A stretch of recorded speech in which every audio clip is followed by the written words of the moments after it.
Good morning, ahanoktada myam boy kong na krumjari myam ngasidi YAUSHANG Ni²Suba numit ne ai adum daily vlog oina hapjarake tum hek hot baga myam ai thyroid ki guli hana chadaba yade bako aduna thyroid ki guli hana chachale ai se myam hoje mangon da pham bane YAUSHANG gi angang ngai lakpra na dum yengba oina ko aduga myam ayuki breakfast sidi tan puri ama tawre aduga dum muri ga cha ga smai dum thae bako ado myam ayung anta breakfast tawbase angang se mapuga dum chamina doine akhoi ga cha se haba yaroi bako mapugi tambak da phamaga ma smai dum cha doine mapuna chari makai mak cha doine bako ma se puri se thau da kamba puri do ma yam pame bako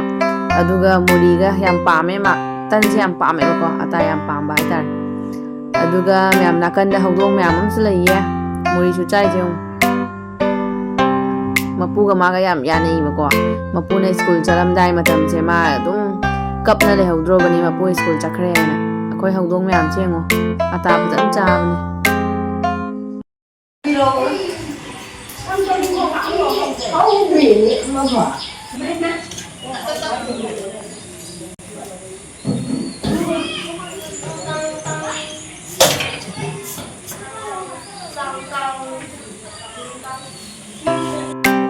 angang ninjen usidra emo myam hari bola la ine bako mamai ma se abi loina puntai de la e yung ta siga abi holi sana la e bako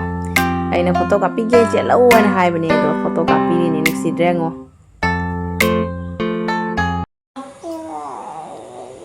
tha bung ton tha tha yo ge dia na tha tha yo ge tha tha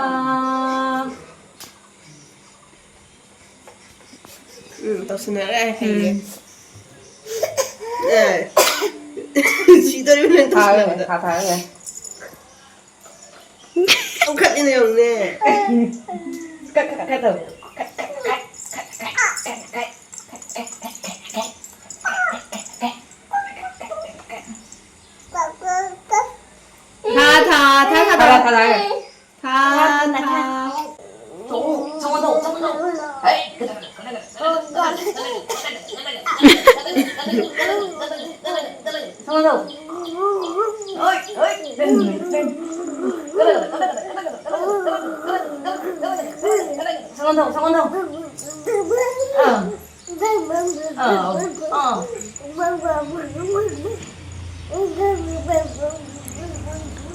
myam siga mamana boroi khara phaudo iye bako kangbudi kange ado phajana manung hatna kangdre bako jenghalake to phajana manung hatna kangdre si kanga kada achar tawke myam yengmina se achar tawbodusu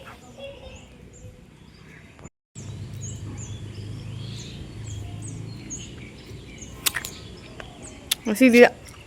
lai khoram gana mako ka tum thoya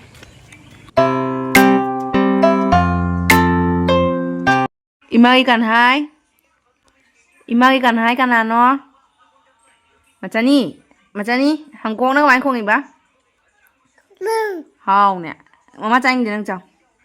hangkong na mai khong hangkong na du pai na bai nya na pi mi cha na bai nya pi na de serek cha kana tra na mama phan cha thok kana tra na hoje apple cha ane tao hangkong na mai khong iba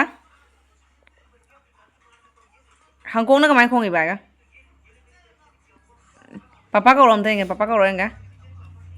mama ko rom mama kem tong ngira na hoja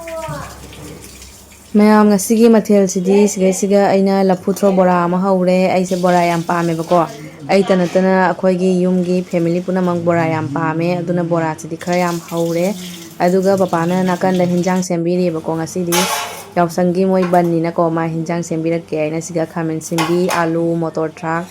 nga macha ga thong doine siga mama na nga met laga pire bako nga se mabu phajana met thoe siga che ngalake o phajana met thoe kha dana bagi aduga nga kha sidi mama na thong ge hae aduna ma na thong ani bako bora sidi aina haubana hawe na bora se chmaina haure yamdi yame adugo akhoi mi yambani na ko se nga tang da dum loi gi tro bane phajana krem law na hau bane bako ꯑꯩꯗꯤ ꯉꯈꯥ ꯆꯥꯗꯦ ꯑꯗꯨꯅ ꯕꯣꯔꯥꯁꯦ ꯅꯝꯅ ꯆꯥꯗꯣꯏꯅꯦ ꯃꯌꯥꯝ ꯁꯤꯒꯩꯁꯤꯒ ꯃꯃꯥꯅ ꯉꯥ ꯃꯆꯥ ꯇꯥꯎꯕ ꯍꯧꯒꯠꯈ꯭ꯔꯦ ꯃꯃꯥꯒ ꯄꯄꯥꯒꯗꯤ ꯉꯥ ꯃꯆꯥꯁꯦ ꯑꯁꯨꯃꯥꯏꯅ ꯈꯥꯃꯦꯟ ꯁꯤꯟꯕꯤꯒ ꯊꯣꯡꯕꯁꯦ ꯌꯥꯝ ꯄꯥꯝꯖꯩꯕꯀꯣ ꯑꯩꯇꯅꯦ ꯄꯥꯝꯗ꯭ꯔꯤꯁꯦ ꯑꯉꯥꯡꯉꯩꯒꯀꯣ ꯑꯉꯥꯡꯉꯩꯁꯨ ꯆꯥꯗꯦꯕ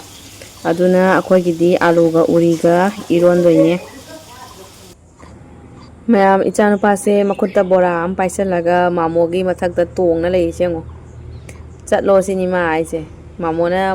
ꯃꯣꯕꯥꯏꯜ ꯒꯦꯝ ꯁꯥꯟꯅ ꯂꯩꯕꯗꯣ ꯃꯥꯁꯨ ꯃꯨꯟꯅ ꯃꯨꯟꯅ ꯌꯦꯡꯉꯤꯅꯦꯕꯀꯣ ꯒꯦꯝ ꯁꯥꯟꯅꯩꯁꯦ ꯇꯧꯔꯤꯁꯦ ꯌꯦꯡꯉꯣ ꯑꯅꯤꯁꯦ ꯃꯌꯥꯝꯁꯤꯒ ꯌꯣꯡꯆꯥꯛꯀ ꯑꯂꯨꯒ ꯎꯔꯤꯒ ꯑꯃ ꯏꯔꯣꯜꯂꯦ ꯑꯗꯨꯒ ꯅꯥꯀꯟꯗꯅ ꯄꯄꯥꯒ ꯃꯃꯥꯒꯤ ꯉꯈꯥ ꯑꯃ ꯊꯣꯡꯉꯦ ꯆꯥꯕꯗꯤ ꯍꯥꯞꯆꯔꯛꯑꯔꯣꯏꯒꯦ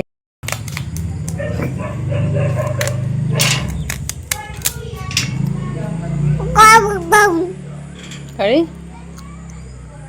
Gop gop. Gop gop. Gop gop. Oh, gâu gâu ai bà? Gâu khô nghỉ xin đi mai xem. Gâu gâu rồi.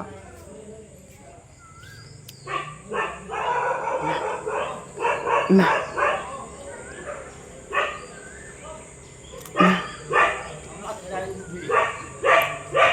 Mèo ngasi weather se nong thi mangaga adum layebako. Sanda tarsu inge yam. Khara inge. Mama mai thì khang chage na mama.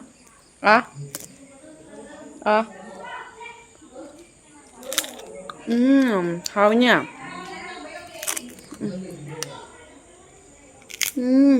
Hao nha. Hao ý. Hao ý. Ma'am siga inang pana puska kana hori ma puska obase magi yamna hainabi subject ne bako sengo puska je soria amani pik thanna hongdoi ni che siga leire handaki desi alu macha macha do adugai achow achow bakhallaga sina kamini sina hawi bako alu anoba sina seti law khara soire morok soirak tri watli ba thabak che siga inang rupina khokpa hogatli siga akoi amet pi loire umrok to khara soiraga hapchalu mako mako morok sai sin masingari morok is aidi umrok chikni masingari we morok asu kaneba sabani yam siga leire jaljeera gi mahini chaba haujarage myam adudi alu do yang chao yang siga ko na na ban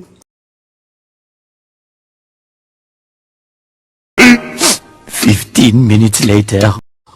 mayam ai hojikse hidak chasange tawbane mamangda ai bathroom da tiles da washing machine ga corner tarubado aduga mafam anikha crack chatle na ina haibado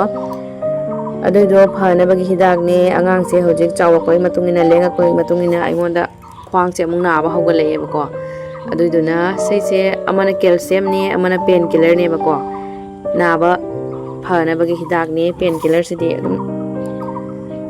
aduni chaninga chasalle ngahale ga simuk chadoine aduga ichanupagi nan 3 su loi gare aduna daba siga hapchalle aduga inaunupi aimaga atomiga na ngasi se puri ama haure asmaina nungdhangi diko aduga khoi khatona chicken thongba laibire e asmain tawga charga loisalle me amasigi mathangda nungai ba blog puduna lakchage me amasigi kainer se